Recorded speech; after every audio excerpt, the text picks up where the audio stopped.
Because what nobody said when they drove the 830 horsepower 296 GTB was that fatty could do with being a bit faster. In fact, we got two, because the red car is a convertible and this green one is the coupe.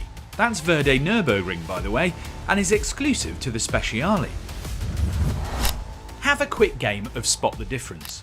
The 296 GTB isn't exactly weak as standard, but the Speciale has been on a diet and the steroids. There's still a 3-litre twin-turbo V6 engine welded to a plug-in hybrid system. No, it didn't ditch the hybrid bit like the GT3 cars. An 8-speed dual-clutch automatic transmission and rear-wheel drive. But instead of producing a combined 830 horsepower, it now produces 880. Which is a lot. But not a monstrous power hike. Mind you, the rear wheels can only take so much. Now you may have noticed this is the Spider version of the 296 Speciale, but the drivetrain is pretty much the same as the GTB, except uprated. So it's got the same 3-litre V6 in the middle, but this time it's 37 horsepower more than the standard car, bringing it up to about 700 horsepower. And then behind that is an uprated electric motor which produces 180 horsepower. That gives you the 880 horsepower of the whole car. The interesting thing is that electric motor now makes so much torque that they can use it to fill in the minuscule gaps in the changes from the 8-speed dual-clutch gearbox, so it changes faster. And yes, you can still run it around on electric only by plugging it in because it's got a 7.5 kilowatt-hour battery, giving you 15 to 20 miles of EV-only range. The obvious stuff is carbon for the bumpers and engine bay and the wheels, but Ferrari saves 9 kilograms by changing elements of the engine for titanium and forged bits. Even the head studs and fasteners are titanium, and the engine block and crankcase have been shaved so they don't carry any excess metal. The turbo itself is lighter, and there's an F80-ish titanium alloy exhaust pipe, and more carbon fibre. I'll show you the inside in a minute. But this is weight saving via marginal gains, rather than huge bits deleted. It's a very F1 sounding programme.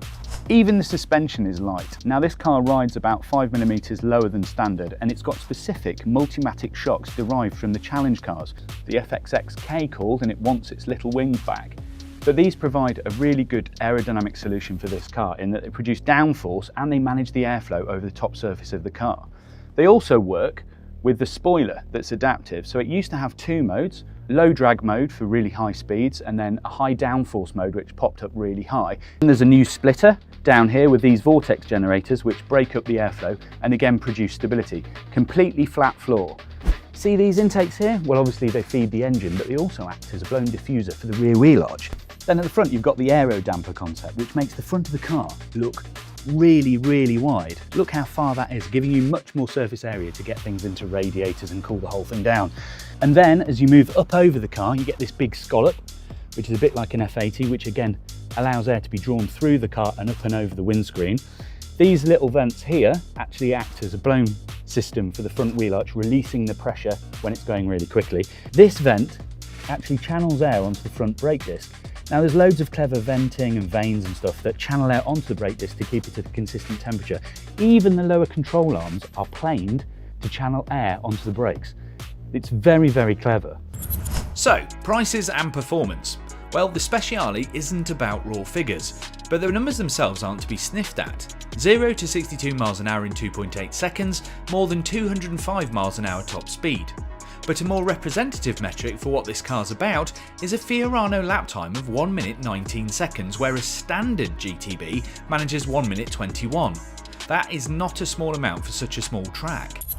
Inside, it's as you might expect. It has got the comfiest sports seats I think I've felt in a Ferrari for a long time, but everything is very pared back, and as you would expect, it's a hymn to carbon fibre and Alcantara. So the door cards are made of one giant block of carbon fibre, and it's just got this little handle that's pressed into it like a little carbon fibre ledge to close the door. And then the stereo doesn't have kind of covers to it, it's just holes drilled into the actual carbon fibre, which makes it feel very racy. I suspect this might be quite loud. Carbon fibre steering wheel, Alcantara dash to stop all the reflections. It just feels very focused. In the middle, again, carbon fibre centre console, and then this gatey bit where there used to be a manual gearbox, and that chooses all your different things for the gearbox. Interestingly, this car has 4 different modes, and the interesting ones are e-drive, which allows you to drive around purely on electric mode. Then there's hybrid, which chooses whichever it feels is most efficient. So that's the one that you can drive around in normally. Performance leaves the engine on permanently, so you get striking performance even if you're going down a normal road. And then there's a mode called Qualify. Now that produces the most boost it possibly can from the electric motor in every situation, so you go as fast as possible. But interestingly, if you tell it what racetrack you're on, it will learn the corners that it can activate boost and give you a better corner exit, and then manage that boost all around the racetrack, so it'll give you the fastest lap time possible. It's like having AI in your car for racing. Will the 296 Speciale become a legend like its predecessors? We will find out later this year. But what do you think? Hit or miss?